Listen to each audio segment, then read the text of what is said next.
Saudamos a todos com a paz de nosso Senhor Jesus Cristo. Oremos ao nosso Pai. Querido Deus, obrigado porque o Senhor faz grandes coisas na nossa vida. Obrigado porque estamos esperando por coisas maiores ainda, prometidas em Tua Palavra. E que com base naquilo que já se passou e já se cumpriu, podemos crer que todas as grandes coisas prometidas para o futuro também se cumprirão. Porque o nosso Pai falou. E como filhos e filhas, não temos para onde ir, a não ser voltarmos para os braços do nosso Pai, crendo nele, sendo confortados por ele. Derrama sobre nós o Espírito Santo nesta manhã, que ao abrirmos a Tua Palavra, o Senhor nos fale ao coração, em nome de Jesus Cristo. Amém. Vamos abrir a palavra de Deus em 2ª Carta de Reis, o 2º livro de Reis, capítulo 20. 2º Reis, capítulo 20, os versos 1 a 6. 2º livro de Reis, capítulo 20, versos 1 até o 6. Aqui lemos sobre Ezequias. Naqueles dias, diz a palavra de Deus, adoeceu Ezequias.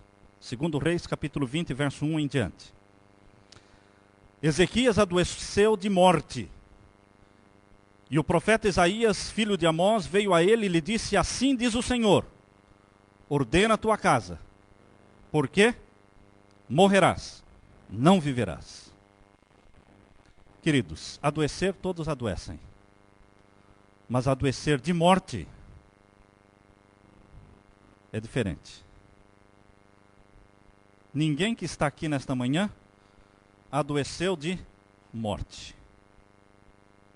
Porque quando a Bíblia diz que adoeceu de morte, é porque ia morrer mesmo. E a Bíblia diz que Ezequias adoeceu de morte. E Deus disse: prepare a tua casa, Ezequias, porque morrerás, não viverás. Como Deus é transparente, não é? Como Deus é sincero. Deus não engana. Mesmo quando Ele tem que falar alguma coisa que dói em nosso coração. Mesmo quando Deus tem que falar algo que nos machuca. Mas Ele, como Pai, tem que falar. Ele não engana. Ele não ilude. Ele não nos conta coisas mentirosas. Prepara a tua casa. E o verso 2. Então virou Ezequias o rosto para a parede e orou ao Senhor, dizendo: ah, Senhor, ser servido de te lembrar de que andei diante de ti em verdade e com o coração perfeito, e fiz o que era reto aos teus olhos. E chorou Ezequias muitíssimo. Quanta lágrima, quanto choro, quanta amargura, quanta tristeza. Chorou muito. Queridos, a Bíblia diz que Deus ouve a nossa oração. E a distância entre você e o Pai Celestial é a distância de uma curta oração. Quão longe está Deus de você? A distância de uma oração. E a oração de Ezequias foi curta. Então Deus estava mais perto ainda. Parece que quanto mais curta é a oração, mais perto Deus está. Porque é a distância de uma oração.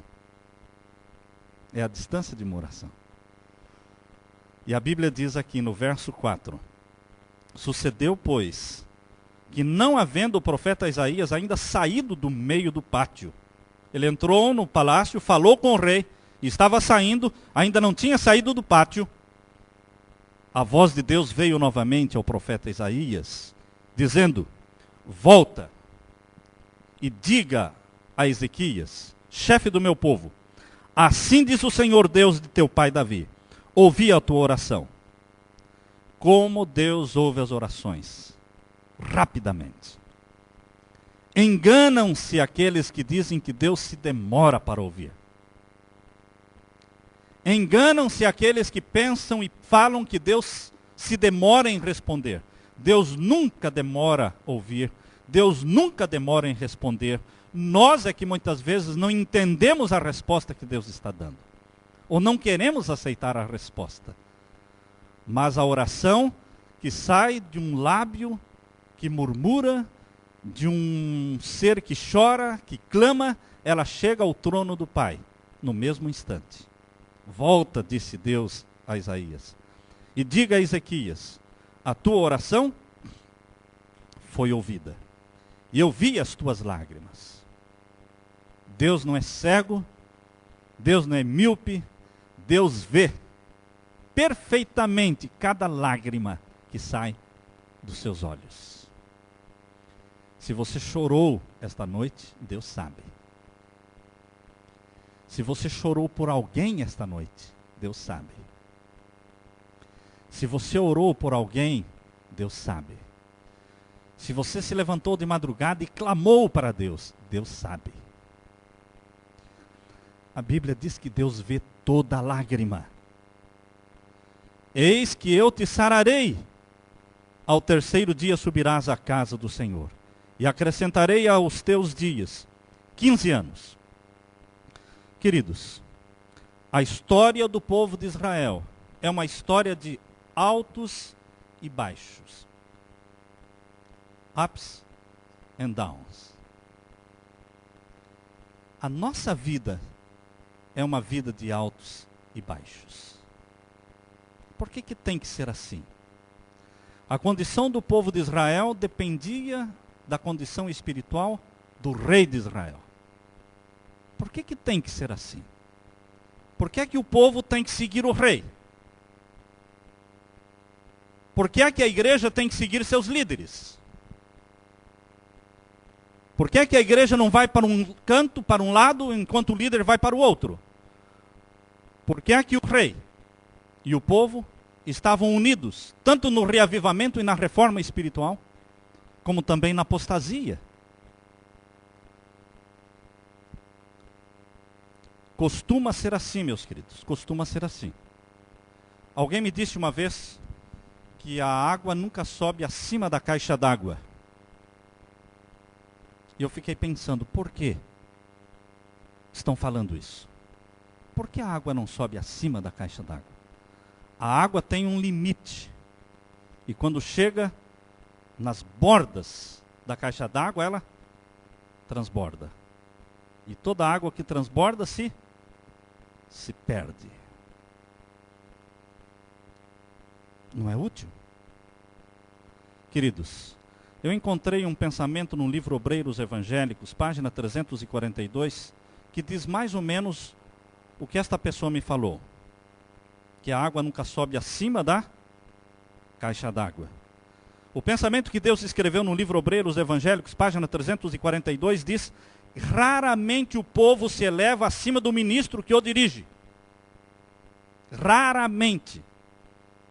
A igreja sobe acima da espiritualidade dos líderes daquela igreja.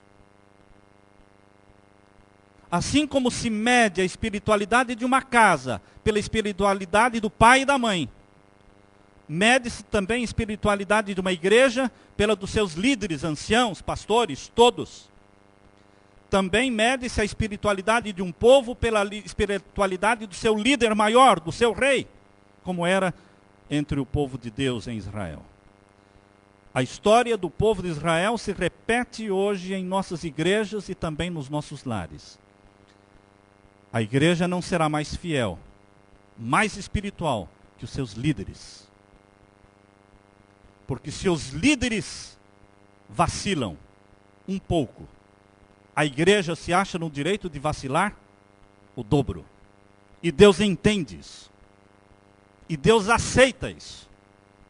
Porque Deus é justo de não cobrar dos liderados mais do que do líder. Deus é justo em não cobrar mais dos filhos do que dos pais. Deus diz, eu não posso fazer isso. Como eu vou cobrar mais dos filhos do que dos pais? Como eu vou exigir mais do povo do que do rei? Como eu vou exigir mais da igreja do que dos anciãos e do pastor da igreja? Eu não posso. Meu senso de justiça não permite que eu haja desta forma. Porque é assim, queridos. Deus é justo. O lar não será mais fiel e mais espiritual do que os pais o são. Os filhos não vão frequentar mais a igreja e aos cultos da igreja do que os pais frequentam. Se os pais vêm à igreja sábados, quartas e domingos, é provável que também os filhos o façam. É provável. Pode ser que não, mas é mais provável que o façam. Mas se nós pais não comparecemos aos cultos da igreja, é provável que os nossos filhos também não comparecerão. É provável. É provável que se os nossos filhos nos veem lendo a Bíblia todos os dias, lá no nosso cantinho, ou lá no nosso quarto, ou lá num lugar isolado da casa, é provável que eles também lerão a Bíblia todos os dias. É provável. Tem exceções? Tem. Mas a probabilidade é esta. É provável que se nós os pais, nos preocupamos com o pôr do sol, com as horas sagradas, com os limites do santo sábado, respeitamos as santas horas do sábado, o pôr do sol que está começando, é provável, queridos, meus queridos, que os nossos filhos também respeitem. Às vezes com alegria, às vezes meio pressionados, mas é provável que eles vão também respeitar.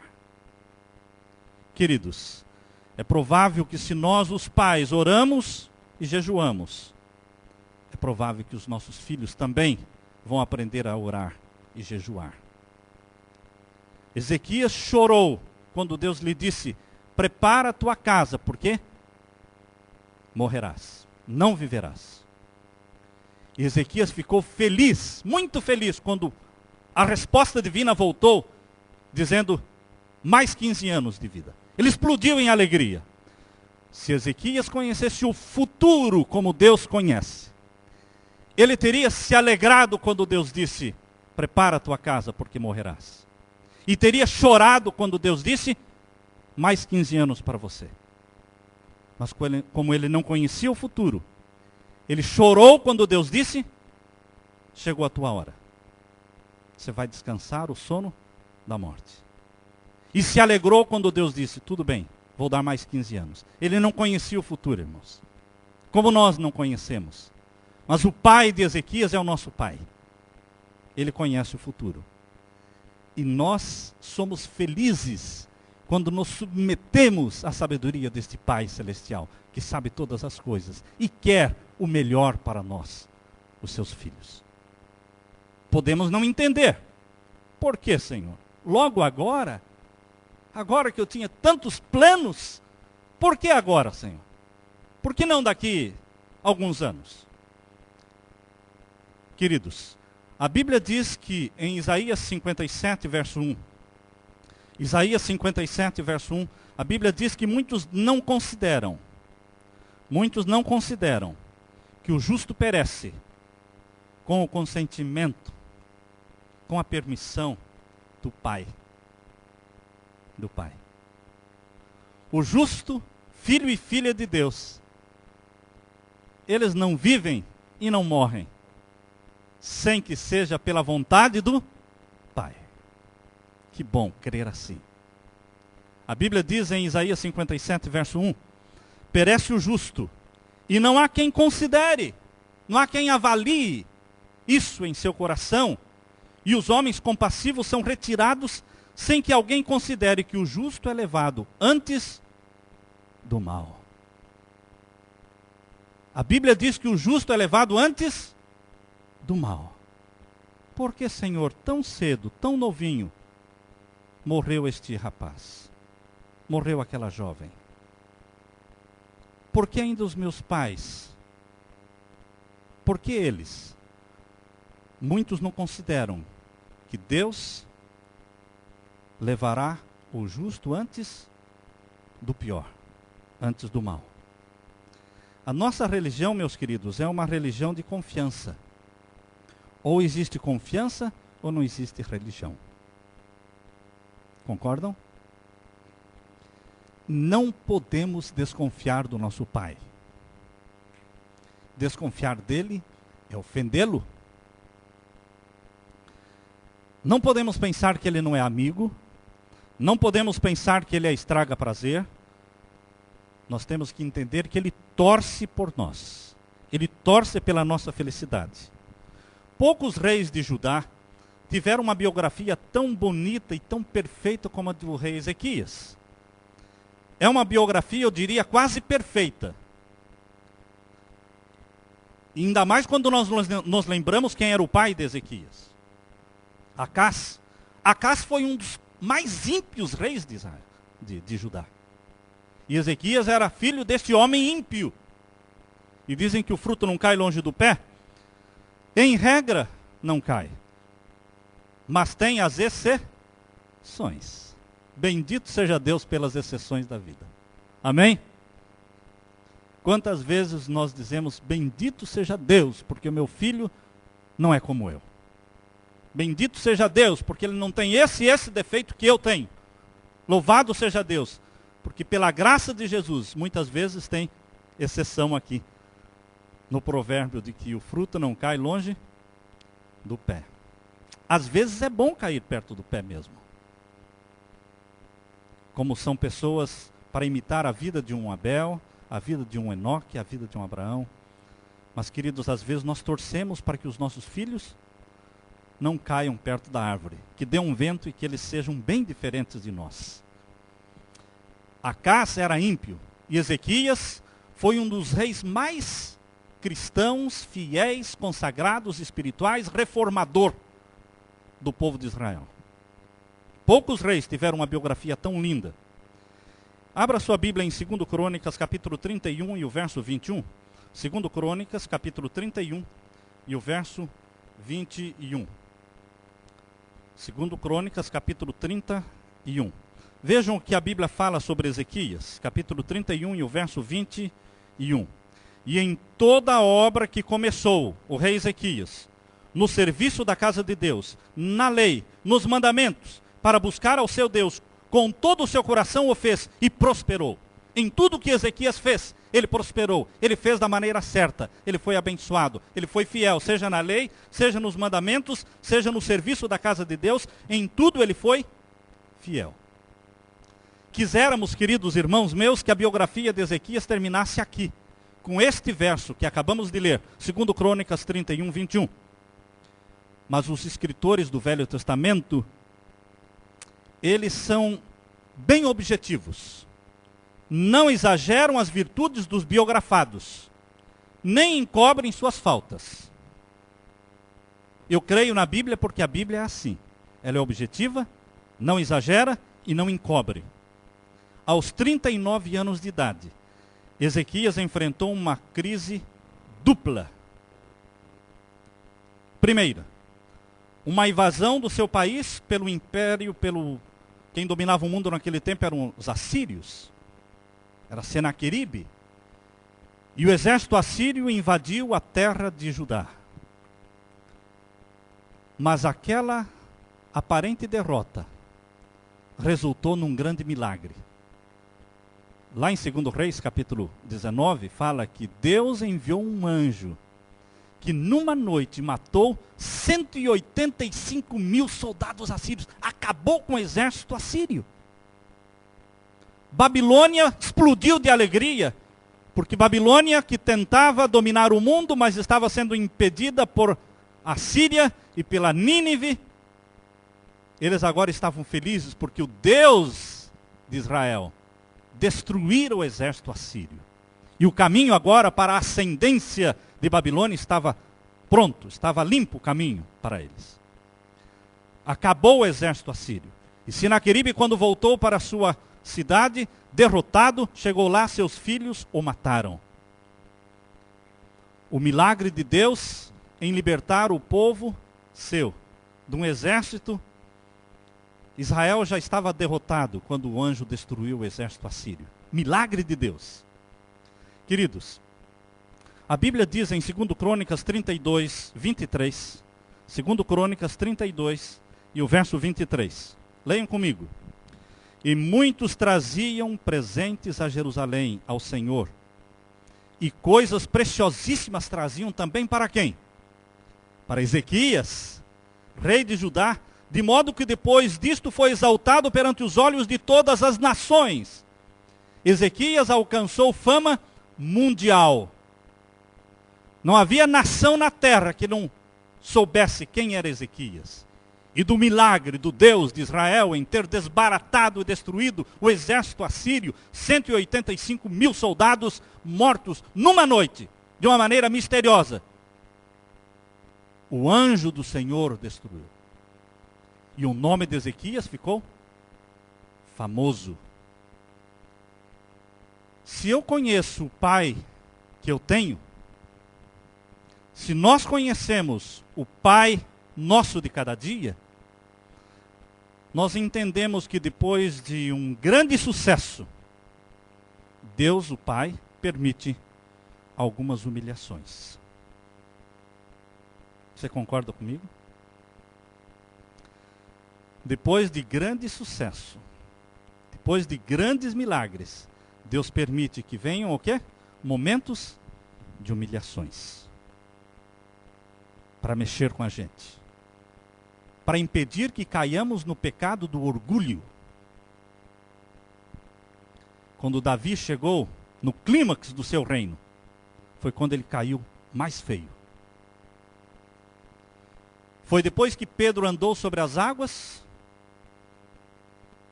que ele se afogou.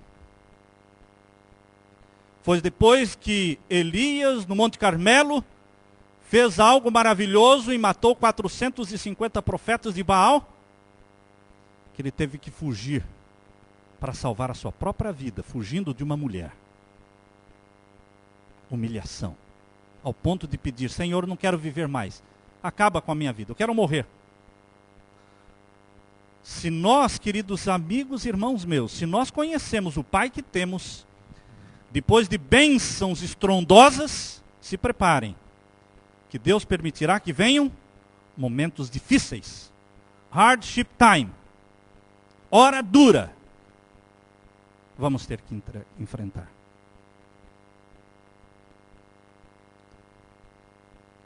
Assim foi com Elias, assim foi com Pedro, assim foi com Ezequias também. Depois que Ezequias ficou famoso em todas as nações da terra, só se falava em Ezequias, em seguida vem a notícia, uma bomba. Que bomba era? Prepara a tua casa, Ezequias, porque você vai morrer. Mas Senhor, agora? Como? Por que agora? Agora que o meu nome ficou famoso no mundo todo, agora que o exército foi derrotado, por que prepara a tua casa? Porque morrerás, não viverás. Momento de muito choro, muita lágrima, muito clamor. E Deus então fala o quê? Tá bom, Ezequias. Você chorou muito, eu vou dar para você mais 15 anos. E você vai ser curado da sua doença. Outro milagre, irmãos. A cura miraculosa do rei Ezequias. Outro milagre. Qual é o sinal que você quer, Ezequias? Abra a sua Bíblia, lá em 2 Reis, capítulo 20. 2 Reis, capítulo 20. Vejam aqui qual é o sinal que Deus deu ao rei Ezequias. 2 Reis, capítulo 20, e o verso 9. E disse Isaías: isto te será de sinal da parte do Senhor, de que o Senhor cumprirá a palavra que disse: adiantar-se-á a sombra 10 graus, ou voltará 10 graus atrás. Você quer que a sombra do sol adiante ou recue no relógio de sol de Acás? Naquele tempo já existia relógio de sol, né? E o que disse Ezequias no verso 10? Então Ezequias disse: é fácil que a sombra decline adiante. Mas eu não quero isso. Eu quero que volte, que retroceda. E Deus fez assim. Diz o verso 11. Então o profeta Isaías clamou ao Senhor e fez voltar a sombra 10 graus atrás, pelos graus que já tinha declinado no relógio de sol de Acás. Outro milagre. O milagre da cura, o milagre do exército assírio sendo desbaratado, e agora o milagre de o sol retornar. Eu não sei como Deus fez, cientificamente eu não sei como se explica isso, porque não é o sol que gira em torno da terra, é a terra que gira em torno do sol, não sabemos explicar cientificamente. Mas o que aconteceu é que realmente o tempo voltou. O tempo voltou. E a notícia do milagre chegou a Babilônia novamente. E a Bíblia diz aqui no capítulo 20, verso 12, naquele tempo enviou Berodaque Baladã, filho de Baladã, rei de Babilônia, cartas e um presente a Ezequias, porque ouvira que Ezequias tinha estado doente. Não era só que Ezequias tinha estado doente. Ele ouvira que o exército assírio, inimigo de Babilônia, tinha sido destruído. E o rei de Babilônia estava muito ingrato pela destruição do exército assírio, porque agora não tinha ninguém para fazer frente à Babilônia. Ele ouvira falar da cura e ouvira falar também do tempo que recuou. 3 milagres. Queridos, humanamente falando, não haveria hora pior para morrer do que aquela quando Deus disse, você vai morrer. Mas Deus tem um jeito de escolher a hora diferente da nossa maneira. A hora de Deus não é a nossa hora. Quando Elias matou os 400 ou 450 profetas de Baal, ele pensou, bom, a próxima que vai morrer é Jezabel. E ela não morreu, e não morreu, e não morreu, e ele caiu em depressão. Porque a hora de Deus não é a nossa hora. Às vezes nós queremos que Deus faça agora, Senhor. O Senhor disse que a vingança é tua, não é minha. A Bíblia diz, minha vingança. Eu vingarei, diz o Senhor. Então agora vinga, Senhor. Eu não vou me vingar, mas o Senhor tem que se vingar. E nós ficamos orando e esperando por aquilo. E não vem vingança. E nós morremos e a vingança não veio. A Bíblia diz que Elias foi arrebatado ao céu. E Jezabel ainda continuou muitos anos reinando. A hora de Deus não é a nossa hora. Tem que ser agora, Senhor. Não, não tem que ser agora. A hora de Deus é diferente. Ezequias foi curado de uma forma miraculosa. Vitória, doença. Vitória, depois que o sol recuou 10 graus, foi outro milagre. O que era para se esperar? Se nós conhecemos o nosso Pai, o que viria? Provações. Deus exalta e depois Deus prova. A gente se humilha, fica no chão, aí Deus nos levanta e aí nos testa de novo. Era para se entender que depois deste milagre do sol recuando 10 graus, Ezequias poderia entender, vem mais o quê? Provações pela frente. Queridos, esta igreja foi formada de uma maneira miraculosa. Esta igreja foi comprada de uma maneira miraculosa. Mas depois de tempos maravilhosos, vem o quê? Tempos duros. Duros. Nós estamos enfrentando com a nossa igreja um tempo de provação. Tempos difíceis. Mas logo virá o quê? Momentos de glória. E depois virão novamente momentos de humilhações. Humilhações. Depois novamente momentos de glória. Deus, nosso Pai, age desta forma para a nossa salvação.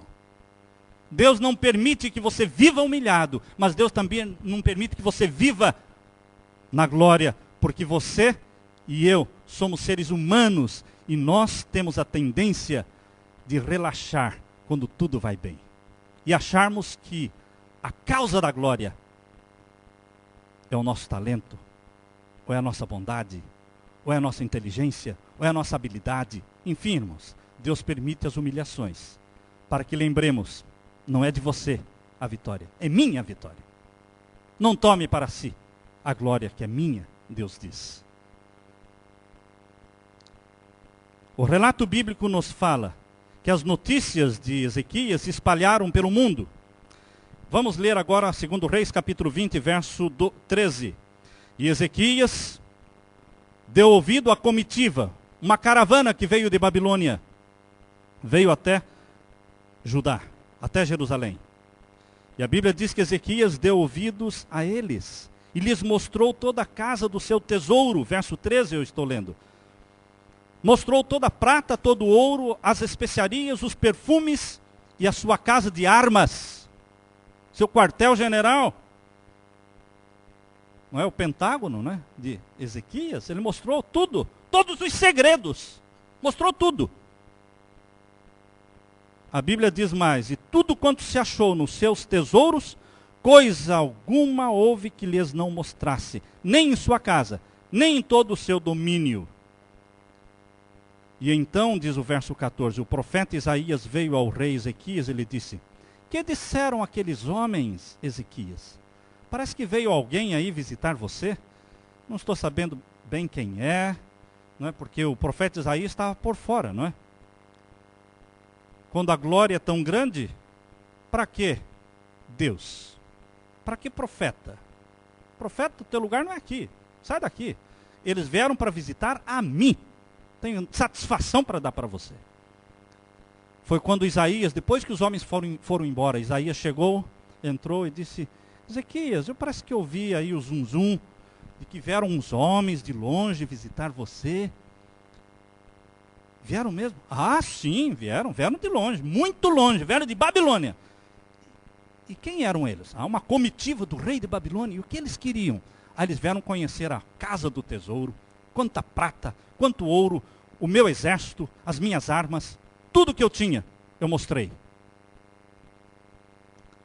Isaías disse o quê? Será que eles vieram para conhecer a prata, o ouro, o tesouro, o seu exército? Será que eles não têm muito mais do que você? Seria como que o presidente Bush fosse ao Brasil para conhecer os nossos aviões, né? As nossas armas, os nossos mísseis. Irmãos, que coisa. Faça o meu favor. Ezequias fez um papel de quê? De bobo, de palhaço. Porque ele colocou o eu em primeiro lugar. Aquele povo não queria saber das armas, nem da prata e nem do ouro. Eles vieram de longe, irmãos, porque eles ouviram falar do Deus de Israel. Por isso eles vieram de longe. Porque o Deus de Israel era diferente do Deus deles. O Deus de Israel matou um exército de 185 mil soldados, curou uma doença incurável e fez o sol retornar 10 graus atrás. Que Deus é este? E Ezequias esqueceu do Deus, do Pai. E o Filho tomou a glória para si, esquecendo o Pai. E a Bíblia diz no verso 15, 2 Reis, capítulo 20, verso 15, e ele disse Isaías: que viram em tua casa? Que viram em tua casa? Ora, que pergunta. Isso é a pergunta que se faz? O rei, olhando para Isaías, disse: isso não é pergunta que se faz? Eu já falei para você tudo o que eles viram. Isaías insistia em perguntar: que viram em tua casa? Tudo! E quanto mais Ezequias explicava, mais Isaías repetia: Ezequias, que viram em tua casa? E Ezequias diz: tudo quanto há.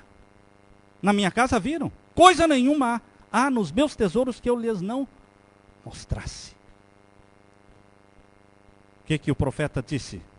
Pela boca de Deus, verso 17. Virão dias, Ezequias, em que tudo quanto houver em tua casa, e tudo que entesourou, você e os teus pais entesouraram, até o dia de hoje, será levado para onde? Para a Babilônia. E o que mais? Os teus filhos serão tomados para que sejam o quê? Castrados e feitos eunucos na casa de Babilônia. Queridos, depois de um momento de glória, veio o quê? Humilhação. Para a salvação de Ezequias. Bendito seja Deus pelos momentos de humilhação que nós temos, para nos acordarmos e lembrarmos que Deus é a causa da vitória. Deus é a razão da vitória. E a misericórdia de Deus é a causa de não sermos consumidos. Não somos consumidos porque a misericórdia de Deus é nova a cada manhã. A glória é dele. Queridos meus, quando nós nos encontramos com pessoas, quando nós tropeçamos nas pessoas em nosso caminho, quando as pessoas são trazidas por Deus para dentro da nossa casa, quando as pessoas são trazidas por Deus do Brasil para os Estados Unidos e são plantadas dentro da sua casa, e ali elas ficam dias, semanas e meses, que viram na tua casa. Que viram na tua casa. Em algumas casas não pode nem entrar, mas estou falando daquelas que são hospitaleiras e que recebem, que estão um pouco melhor, mais próximos de Deus. Estes que deixam que Deus coloque as pessoas dentro da casa. Aí Deus pergunta, o que eles estão vendo dentro da tua casa? Qual o propósito dos milagres, irmãos?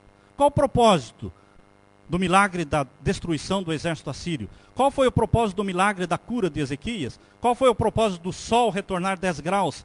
Para que Ezequias ficasse famoso? Não.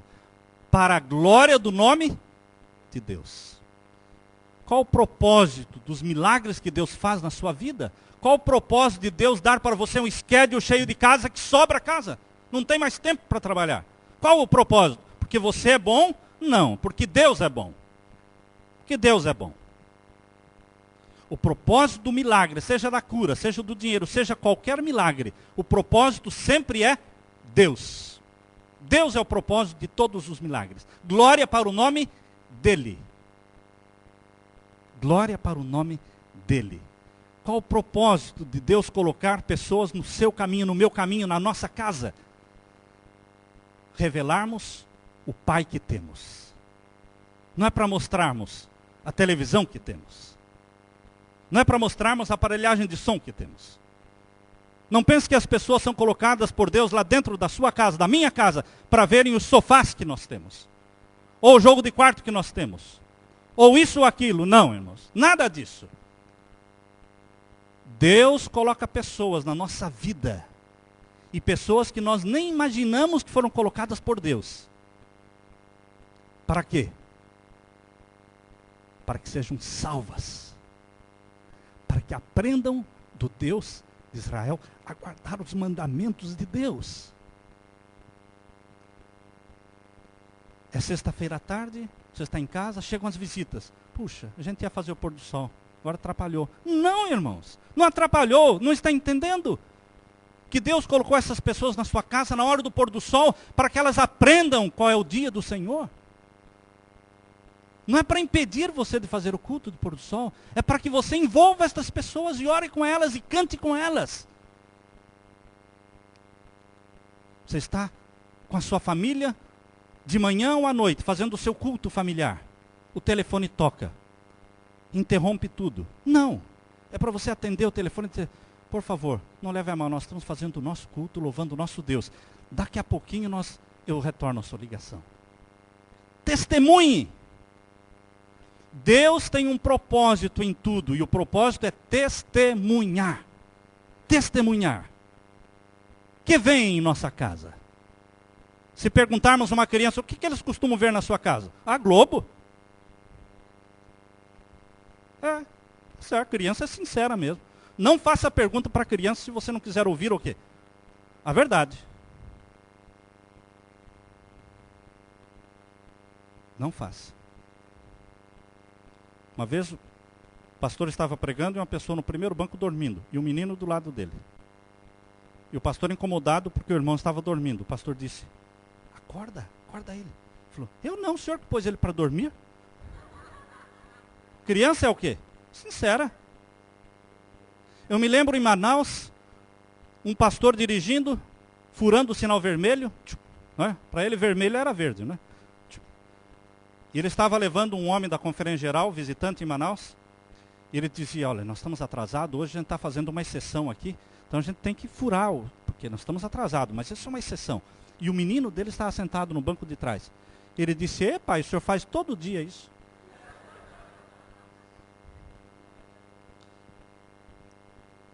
Queridos, que vêm as pessoas na sua casa? As pessoas vêm aqui em casa para assistir a Globo, as novelas da Globo. Ele não tem TV a cabo, vem aqui. Não, irmãos. O que viram em tua casa? Para que as pessoas são trazidas na nossa casa? Deus tem um propósito santo em colocar pessoas na nossa casa. Deus tem um propósito santo de mandar pessoas para cortar o cabelo com a Mari. Deus tem um propósito santo. Não é para ela cortar o cabelo. Não é para ela ganhar o dinheiro. Isso tudo vai acontecer. Mas o primeiro propósito é qual? Testemunhar. O resto virá por acréscimo. Mas o primeiro é testemunhar. Qualquer trabalho que você vai fazer, o primeiro propósito é testemunhar. Eu fico feliz quando vejo pessoas comprando livros, comprando literatura, para darem para os seus clientes, para darem para os seus professores, enfim. Deus colocou você na vida dessas pessoas, aquelas pessoas na sua vida, para que você testemunhe. Logo o mundo vai acabar. E o que vai sobrar de tudo isso? Almas. Pessoas salvas para Jesus. Isso é o que sobra. Queridos, quantas oportunidades que perdemos. Deus está fazendo a mesma pergunta para você e para mim. Que viram eles na nossa casa? Que tipo de altar existe no nosso lar? Será que dentro do nosso lar existe o altar do culto familiar, cada manhã, cada noite? Será que os vizinhos ouvem? Será que os vizinhos ouvem? Hoje de manhã, antes da escola sabatina, fui visitar uma casa e eu sabia que era uma casa adventista. Por quê? Do lado de fora da porta, eu estava ouvindo os hinos. Será que os vizinhos ouvem todas as manhãs, todas as noites, hinos sendo cantados? Será que os vizinhos percebem que todo pôr do sol, sexta-feira, todo pôr do sol de sexta-feira, começam a cantar em algumas músicas diferentes no apartamento vizinho? Será que eles percebem? Ou será que nós cantamos tão baixinho, ou não cantamos de vergonha? Que veem os outros em nossa casa? Queridos, duplicação. Nós duplicamos. Nossos filhos terão um padrão de lar cristão como aquele lar cristão que eles tiveram em casa. Nós duplicamos. O que é que estamos duplicando? Lares cristãos ou cemitérios de Deus? Há lares que é um verdadeiro cemitério de Deus. Uma criança chegou para o papai e disse: papai, de quem é esse livro? Segurando a Bíblia na mão: de quem é esse livro, papai? Esse livro é de Deus, meu filho. O que ele disse? Seria melhor a gente devolver para Deus? Nós não usamos mesmo. Se o livro é de Deus, vamos devolver para ele. Nós não usamos. Na mente da criança, se não usa, devolve. Muitas vezes, como pais, nós pensamos que o fato de comprarmos a lição da escola sabatina, fazermos assinatura para os nossos filhos, o fato de comprarmos uma Bíblia, colocarmos na mão deles, já cumpri com o meu dever. Não, irmãos. A responsabilidade de um pai e de uma mãe nunca acaba. Nunca, enquanto viverem. Nunca. Deus sempre estará pedindo contas dos filhos que eu te dei. Sempre. Nossa responsabilidade é grande. Se os filhos não vêm à igreja, provavelmente porque os pais não vêm. Eu me lembro quando eu tinha meus 14, 15 anos, eu não perdia nenhum culto, desde que os meus pais não perdessem. Eu assistia quartas, sábados e domingos, porque os meus pais estavam na igreja quartas, sábados e domingos. Mas o dia que eu chegava na igreja e meus pais não estavam, eu fugia. Eu não ficava mesmo. Eu só assistia os cultos que eles assistiam. E eles assistiam quase todos. Então eu assistia também quase todos. E alguma coisa o Espírito Santo deixou em mim. Fica. É impossível você estar exposto ao Espírito Santo e não levar o quê? Alguma coisa com você. Se alguém está exposto aos raios do micro-ondas, alguma coisa vai ficar nele. Se alguém está exposto aos raios do sol da justiça, dentro da igreja, nos cultos, alguma coisa vai ficar nele. Queridos, a Bíblia diz em 1 Pedro, capítulo 2, verso 9. 1 Pedro 2, 9. Vós sois a geração eleita. Vós sois o sacerdócio real, a nação santa, o povo adquirido, para que anuncieis as virtudes daquele que vos chamou das trevas para a sua maravilhosa luz. Você e eu, nós somos geração eleita, sacerdócio real, nação santa. Não é na frente da televisão que vamos ser sacerdócio real, irmãos. Quantas horas na televisão? Preparando para onde? Para o céu? Não. Hollywood não prepara pessoas para o céu, irmãos. Hollywood não foi criada para isso. A missão de Hollywood e dos seus filmes e seus artistas não é levar pessoas para o céu. Quanto mais tempo ficarmos expostos aos efeitos da televisão, mais difícil de estarmos salvos. Mais difícil de salvarmos nossas famílias. Meu apelo nesta manhã, meus queridos, é para que nós, pais e os filhos, nos humilhemos diante de Deus, deixando que o Espírito Santo converta o coração dos pais aos seus filhos. E o coração dos filhos aos seus pais. Uma conversão entre pai e filho. Um orando pelo outro, um jejuando pelo outro. Isso é uma conversão de pai e de filho. Abra sua Bíblia em Malaquias capítulo 4, versos 5 e 6. Malaquias capítulo 4, versos 5 e 6. Deus está falando: eis que eu vos envio o profeta Elias, antes que venha o grande dia, o terrível dia do Senhor, e converterá o coração dos pais aos filhos, e o coração dos filhos aos seus pais, para que eu não venha e fira a terra com maldição. Deus quer estreitar os laços de afeição entre pais e filhos. Deus quer reconstruir em cada casa o altar da família, o culto da manhã e o culto da noite. Por um tempo eu pensei que, fazendo assinatura para os meus filhos, disse, eles já são adultos, eles vão ler a lição da escola sabatina, eles têm a Bíblia, tem em inglês, tem em português, tem em grego, tem em tudo quanto é língua lá. Em espanhol, tem. Eles vão fazer, fiz a minha parte. Mas, irmãos, Deus me convenceu que não é assim. Não é assim. A devoção pessoal que os filhos deverão ter, lendo a sua Bíblia sozinhos e orando sozinhos, não dispensa o culto da família. São coisas diferentes. Temos que expulsar da nossa casa o que é imoral, o que é sensual, o que é pornográfico.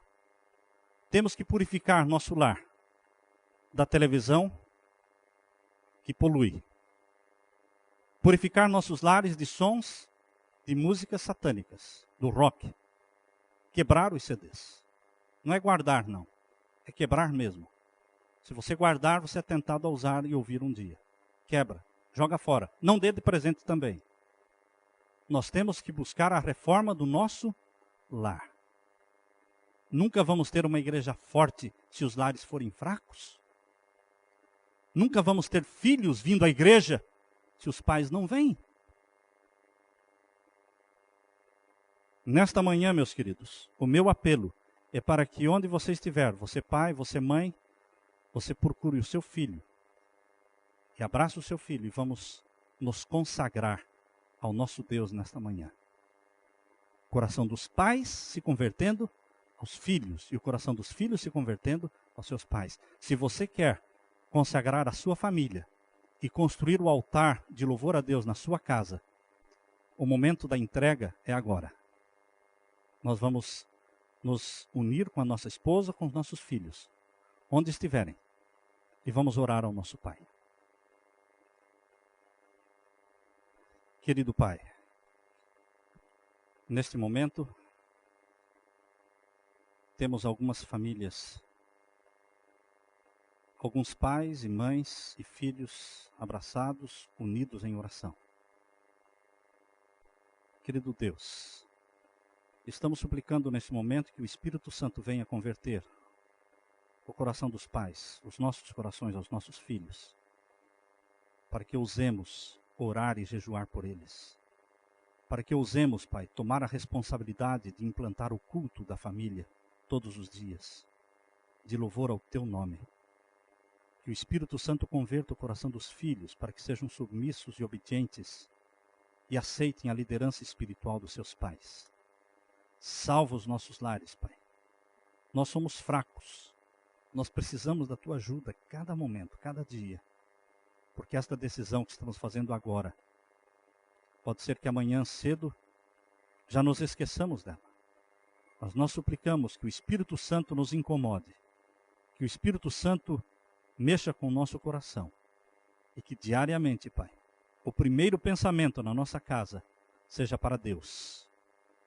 E todas as noites o último pensamento também seja para Deus.